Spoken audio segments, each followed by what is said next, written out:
교회는 다양한 것들로 정의될 수 있지만 다음 세대를 위한 신앙의 학교라고 말할 수 있습니다.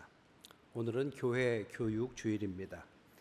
이날은 교회 학교를 그냥 축하하는 자리가 아니라 다음 세대를 위한 신앙 계승의 사명을 확인하는 자리입니다.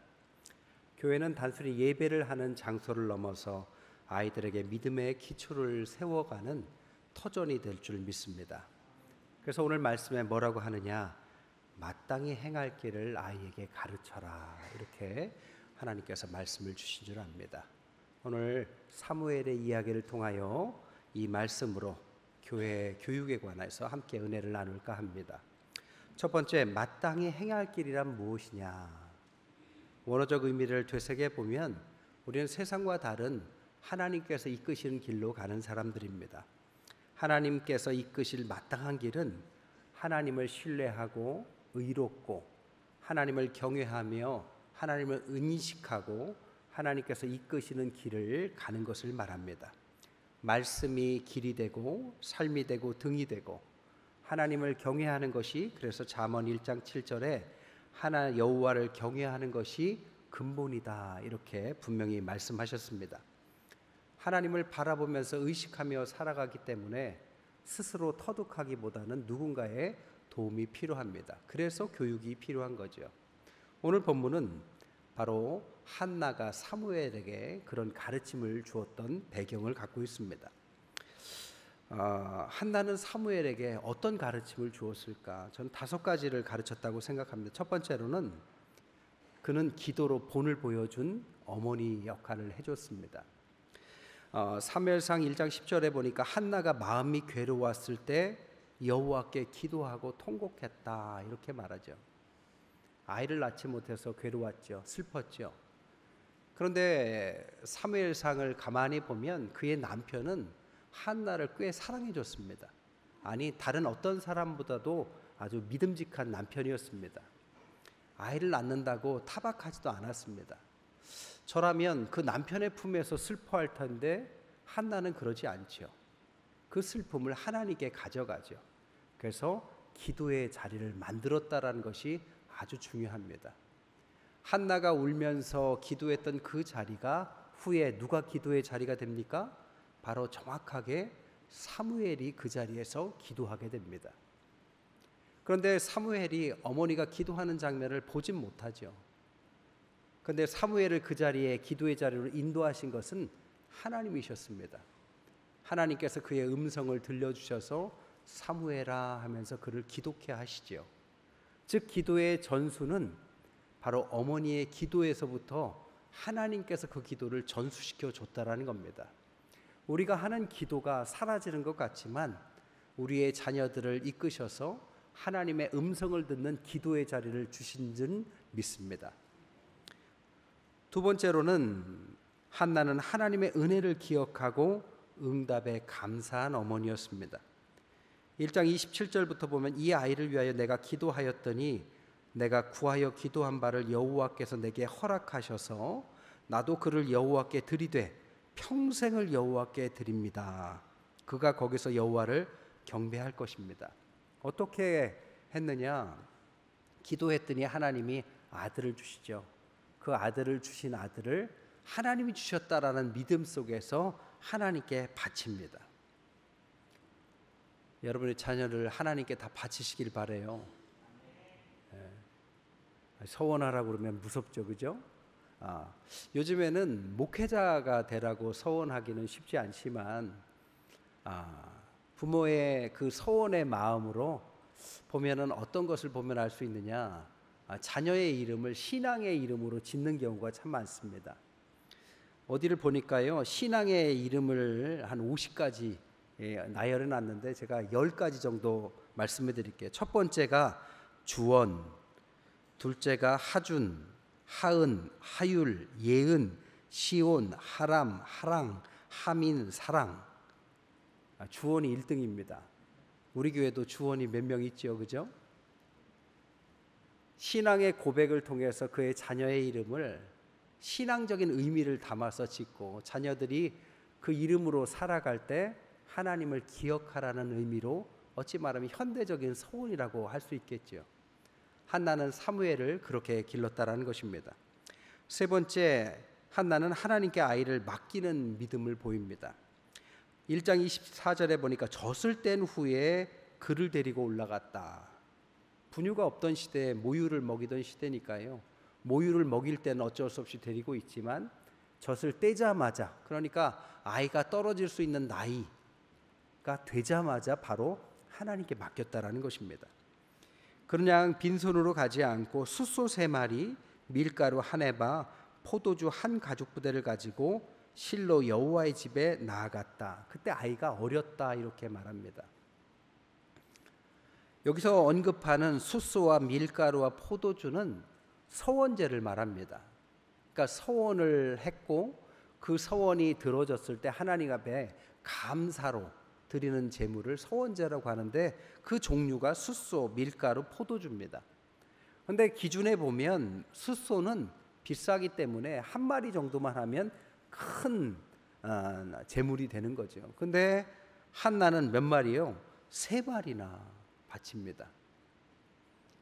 이렇게 큰 것들을 바치는 것은 하나님께서 그의 자녀를 주셨다라는 확신이 있기 때문에 가능하죠. 또한 이런 제물보다 더 큰 제물을 바치죠. 어떤 제물입니까?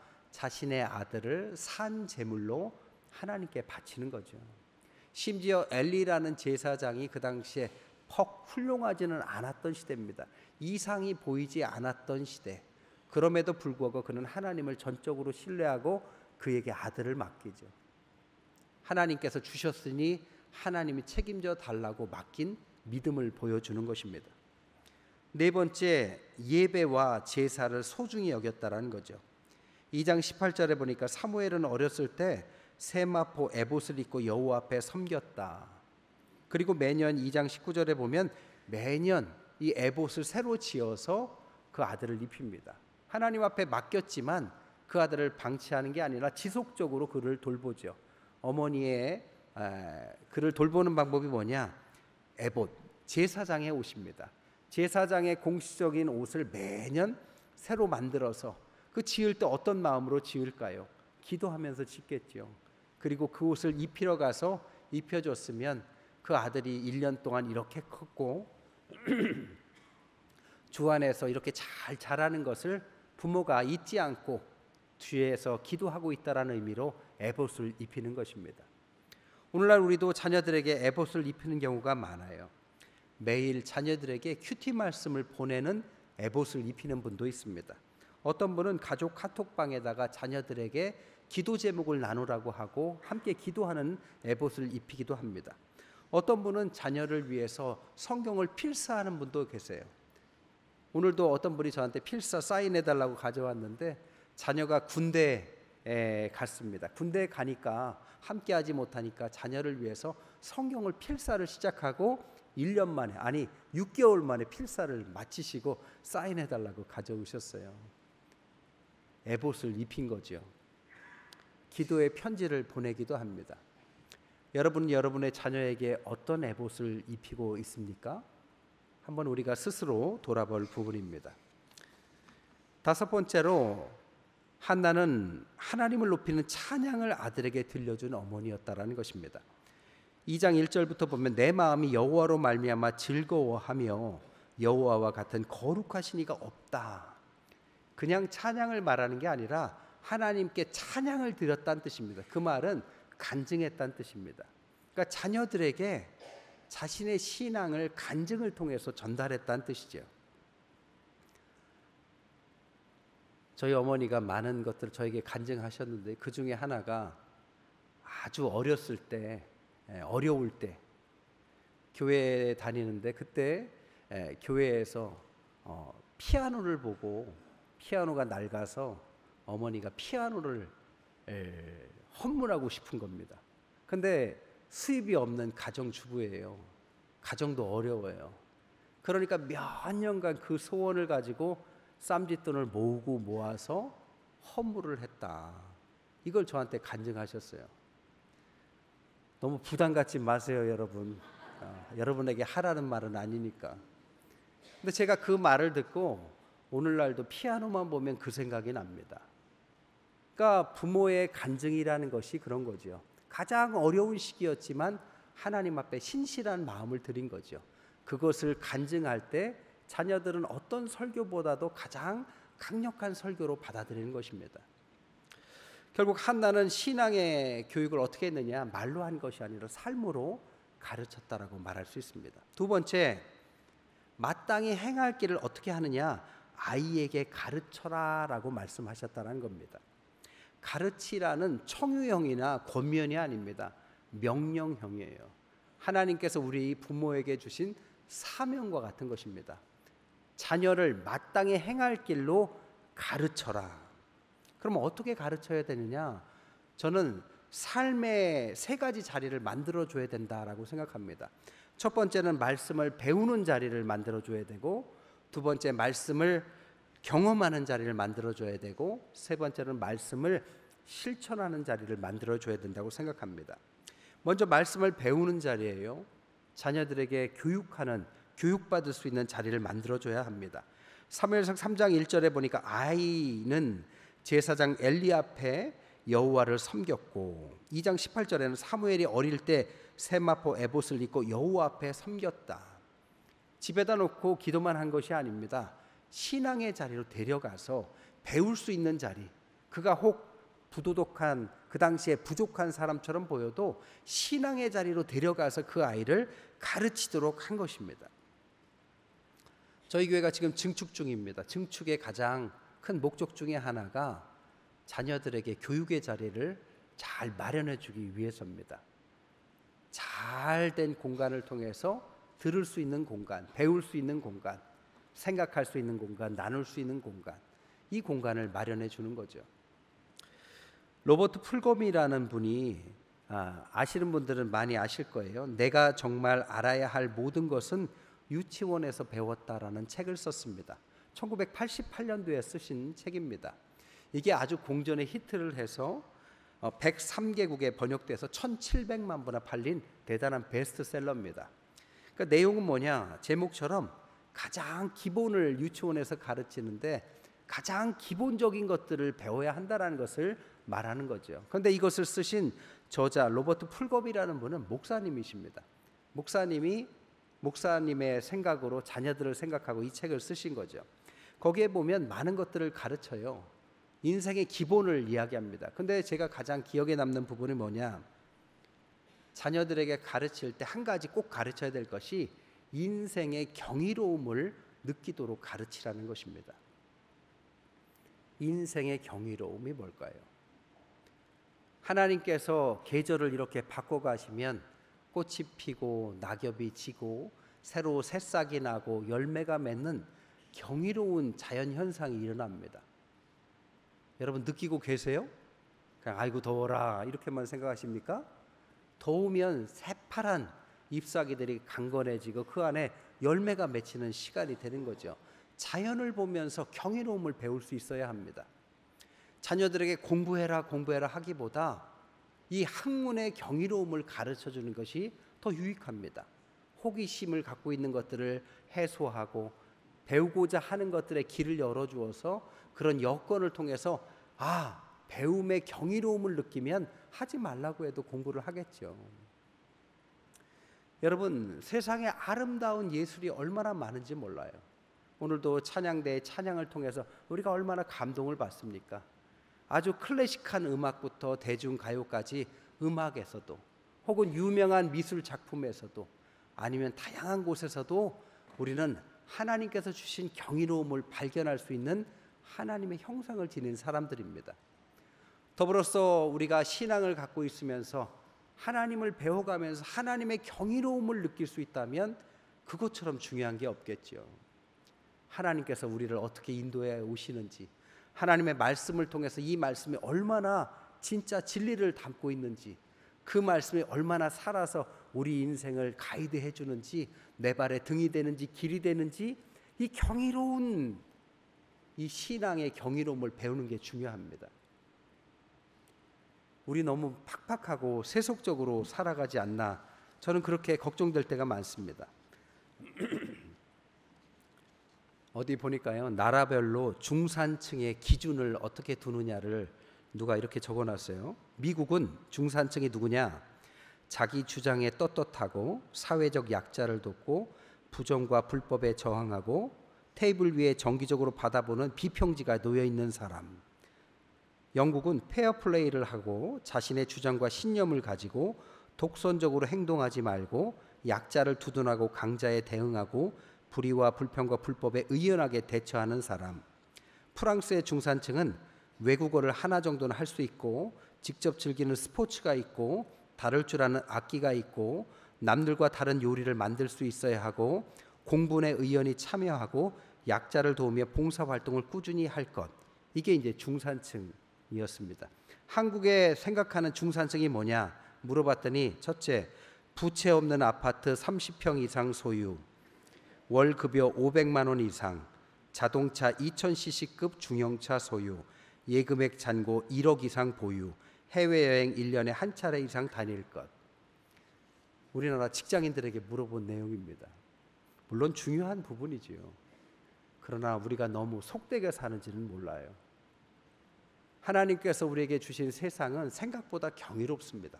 꼭 대단한 것들을 갖지 않아도 날이 지고 날짜가 변하고 세월이 가고 모든 아름다운 것들이 우리 주변에 가득 차 있습니다. 그 경이로움을 볼 줄 아는 눈, 이것이 우리에게 때로는 중요한 것입니다. 두 번째로 하나님의 말씀을 경험하는 자리가 필요합니다. 이제 배우고 그것을 경험해야죠. 사무엘상 3장 10절에 보니까 여호와께서 임하여 서서 전과 같이 사무엘아 사무엘아라 부르시는지라. 사무엘이 말씀하옵소서 주의 종이 듣겠습니다. 그 이전까지는 하나님에 대해서 배웠다면 이때 비로소 하나님의 음성을 직접 체험케 되는 거죠. 말 그대로 신앙을 살아있는 음성, 하나님의 살아있는 음성을 듣게 된 것을 말하는 것입니다.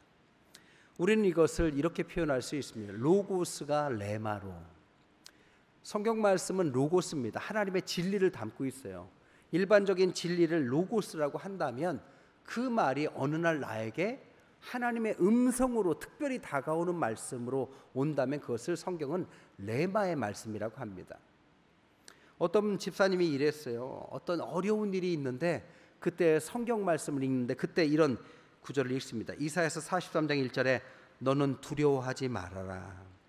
내가 너를 구속하였고 내가 너를 지명하여 불렀나니 너는 내 것이다. 딴 때 같지 않고 어려운 상황이에요. 하나님의 말씀이 가슴에 확 와서 박힙니다. 로고스의 말씀이 레마의 말씀으로 바뀐 거죠. 이것을 영적 체험이다라고 하는 것입니다. 우리는 다 이 영적 체험이 있어야만 살아있는 하나님의 음성을 들어야만 하나님을 체험해야만 신앙의 깊이로 나아갈 수 있습니다. 이제 이번 주부터 청년의 수련회를 통해서 이제 여름 성경학교 수련회가 여름 시즌에 시작됩니다. 부디 우리의 자녀들에게 이 로고스가 레마의 말씀으로 바뀌는 영적 체험이 있기를 주님의 이름으로 축복합니다. 세 번째, 말씀을 듣고 경험하고 세 번째는 실천하는 자리로 가야 합니다.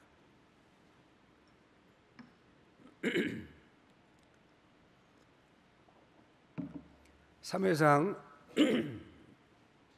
7장 3절에 보니까 너희가 전심으로 여호와께 돌아오려거든 이방 신들과 아스타롯을 너희 중에서 제거해라. 행동을 요구하고 있습니다. 그래서 사무엘이 어떻게 하느냐, 나라가 가장 어려울 때 한 행동이 미스바 대성회입니다. 아시다시피 블레셋이 쳐들어와서 나라에 위기가 와요. 그러니까 어떻게 하느냐, 모든 백성을 미스바에서 모이게 합니다. 그리고 그들을 다 금식시켜요. 그리고 회개를 시킵니다. 함께 울부짖고 기도하는데 그때 전쟁에서 이기죠. 그래서 그 기념으로 에베네셀 도움의 돌을 세웠다는 이야기가 성경에 있죠. 우리나라도 똑같은 일이 있었습니다. 1907년에 우리나라가 일제 이 위기 속에서 민족적 위기를 겪어요. 그때 교회가 1907년에 함께 모여서 기도를 합니다. 회개를 하고 금식을 합니다. 그때 성령의 역사하심이 있는 것이 그 유명한 평양 대부흥운동입니다. 이때부터 교회가 깨어서 기도하고 오늘날까지 이 한국에 가장 영향을 주는 종교가 되는 거죠. 국가 차원의 거듭남이 일어난 거죠. 여러분, 신앙을 진짜 아는 사람이라면 실천의 자리로 가야 합니다. 실천의 자리가 어디냐? 봉사의 자리, 나눔의 자리, 전도의 자리, 선교의 자리입니다. 왜냐? 예수님께서 그렇게 하셨기 때문이죠. 하나님의 말씀을 듣고 그것을 경험하면 예수님을 닮아가려고 해요. 그러면 예수님께서 어디로 행하셨느냐? 낮은 데로 행했고, 약한 데로 행했고, 그 속에서 병자를 고쳤고, 그들에게 힘을 주었습니다. 전도의 자리, 선교의 자리, 봉사의 자리, 나눔의 자리였습니다. 이것이 말씀을 배운 마지막 자리라고 말씀드릴 수 있습니다. 마지막 세 번째로는 그러면 어떻게 되느냐? 마땅히 행할 바를 가르치면 늙어도 그것을 떠나지 않게 된다라고 말씀하십니다. 사무엘의 그 이후에 한나의 교육 속에서 어떻게 자라느냐, 많은 이야기를 할 수 있겠죠. 저는 성경에서 나온 이야기 6가지만 말씀드릴게요. 성경이 사무엘을 어떻게 평가하느냐. 첫 번째, 말씀이 하나도 땅에 떨어지지 않았다. 사무엘상 3장 19절에 보니까 사무엘이 자라매 여호와께서 그와 함께 계셔서 그의 말이 하나도 땅에 떨어지지 않게 하셨다. 땅에 떨어지지 않는다는 의미가 뭘까요? 말씀대로 이루어졌다는 뜻일 수도 있고, 말씀이 성취되었다는 뜻일 수도 있고, 그가 하나님과 함께 했다는 것의 객관적인 증명을 보여줬다는 것일 수도 있습니다. 한마디로 영적인 권위를 보여준 거죠. 옛날에 모셨던 목사님이 말씀이 크게 안 하시는데요, 조용히 말씀하셔도 그 말씀이 다 지나보니까 의미 있는 말씀이더라고요. 그래서 그 다음부터는 그분이 뭐라고 하면 잘 듣습니다. 말씀의 권위를 갖게 된 거죠. 부모가 자녀를 몽둥이 들고 쫓아다니지 않아도 본을 보이고 말씀에 힘이 있는 사람, 권위가 있는 사람들은 조용조용히 한마디를 해도 자녀들이 순종합니다. 권위가 있는 거죠. 목회자가 권위가 있다면 강단에서 하는 말씀을 성도들이 잘 듣고 그대로 살아가겠죠. 권위가 있는 것입니다. 사무엘은 바로 이 영적인 권위를 가지고 살았다. 이게 말씀이 땅에 하나도 떨어지지 않았다는 뜻입니다. 두 번째로는 온 이스라엘이 선지자로 인정했다고 합니다. 3장 20절에 보니까 단에서부터 부엘세바까지 온 이스라엘이 사무엘은 여호와의 선지자로 세우심을 입은 줄 알았다. 예수 그리스도 할 때 이 그리스도는 메시아를 말합니다. 이 그리스도의 의미가 뭐냐면 기름 부음을 받은 자란 뜻을 갖고 있어요. 기름 부음을 받은 자는 새 직분을 갖고 있는 사람에게만 당시 머리에 기름을 부어줬습니다. 왕, 제사장, 선지자. 사무엘은 왕은 아니었지만 왕 2명에게 기름을 부어주죠. 그게 사울 왕과 다윗 왕 아닙니까? 그리고 그는 제사장 역할을 감당했습니다. 그리고 오늘 본문에 보니까 선지자로 세웠다. 왕, 제사장, 선지자 3가지 직분을 다 갖고 있는 분을 그리스도라고 해요. 메시아라고. 예수님만이 그리스도입니다. 그러나 사무엘은 그리스도는 아니었지만 그리스도의 가장 가까이 다가갔던 사람이다라고 말할 수 있는 거죠. 그래서 제사장과 선지자로 칭함을 받았다는 뜻입니다. 세 번째로 그는 백성들 앞에 정직하게 평가받은 인물이었습니다. 12장 3절에 보니까 내가 누구의 소를 빼앗았느냐, 내가 누구를 압제하였느냐, 그들이 이르되 당신은 우리를 속이지 않고 압제하지 아니하였습니다. 영적 지도자가 평생을 잘 지내다가 마무리를 잘 못하는 슬픈 이야기가 가끔 들립니다. 근데 사무엘은 그러지 않았어요. 모든 백성들에게 내가 너희들에게 뭘 뺏은 거 있으면 얘기해봐, 속인 거 있으면 얘기해봐. 그랬더니 누구도 그런 말 하지 않고 당신은 그러지 않았습니다. 영적 지도자로서의 명예를 갖게 된 거죠. 네 번째로는 죽음 후에도 존경받는 인물이었습니다. 사무엘상 25장 1절에 보니까 사무엘이 죽음에 온 이스라엘이 모여 그를 두고 슬피 울었다. 사람에 대한 평가는 그가 얼마나 갖고 있느냐를 가지고 평가받는 게 아닙니다. 그의 소유나 그의 집이 뭐냐, 차를 뭘 타고 다녔냐, 그가 어떤 직분을 갖고 있었냐, 이것도 중요하지만 그가 어떤 일을 하고 하나님 품으로 갔느냐, 이게 정말 중요한 평가의 기준이죠. 그래서 그 사람에 대한 정확한 평가는 바로 장례식장에 가서 알 수 있는 거죠. 저나 여러분의 장례식장에 사람들은 우리를 뭐라고 평가할까요?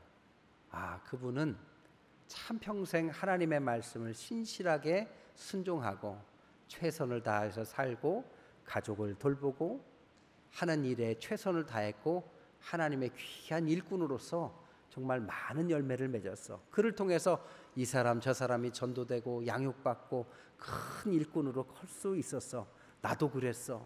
이런 이야기를 듣는다면 이게 얼마나 참 영광스러운 일일까요? 사무엘은 바로 그런 평가를 받았다라는 것입니다.